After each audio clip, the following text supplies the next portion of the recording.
اے پیغمبر، تم دیکھو گے کہ مومنوں کے ساتھ سب سے زیادہ دشمنی کرنے والے یہودی اور مشرک ہیں، اور دوستی کے لحاظ سے مومنوں سے قریب تر ان لوگوں کو پاؤ گے جو کہتے ہیں کہ ہم نصارہ ہیں۔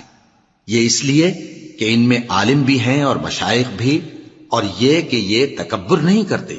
اور جب اس کتاب کو سنتے ہیں جو اس پیغمبر محمد صلی اللہ علیہ وآلہ وسلم پر نازل ہوئی، تو تم دیکھتے ہو کہ ان کی آنکھوں سے آنسو جاری ہو جاتی ہیں، اس لیے کہ انہوں نے حق بات پہچان لی، اور یہ اللہ کی جناب میں عرض کرتے ہیں کہ اے پروردگار، ہم ایمان لے آئے سو تو ہم کو ماننے والوں میں لکھ لے۔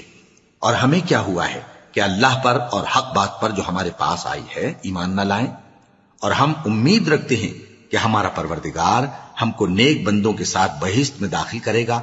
بس اللہ نے ان کو اس کہنے کے سبب بہشت کے باغ عطا فرمائے جن کے نیچے نہریں بہ رہی ہیں، یہ ہمیشہ ان میں رہیں گے، اور نیکوکاروں کا یہی صلہ ہے۔ اور جن لوگوں نے کفر کیا اور ہماری آیتوں کو جھٹلایا وہ جہنمی ہیں۔ مومنوں، جو پاکیزہ چیزیں اللہ نے تمہارے لیے حلال کی ہیں ان کو حرام نہ کرو، اور حد سے نہ بڑھو کہ اللہ حد سے بڑھنے والوں کو دوست نہیں رکھتا۔ اور جو حلال و طیب روزی اللہ نے تم کو دی ہے اسے کھاؤ، اور اللہ سے جس پر ایمان رکھتے ہو ڈرتے رہو۔ اللہ تمہاری بے ارادہ قسموں پر تم سے مواخذہ نہیں کرے گا، لیکن پختہ قسموں پر جن کے خلاف کرو گے مواخذہ کرے گا۔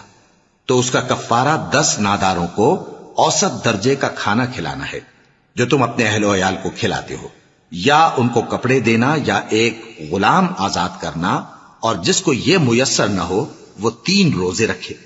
یہ تمہاری قسموں کا کفارہ ہے جب تم قسم کھا لو اور اسے توڑ دو، اور اپنی قسموں کی حفاظت کرو۔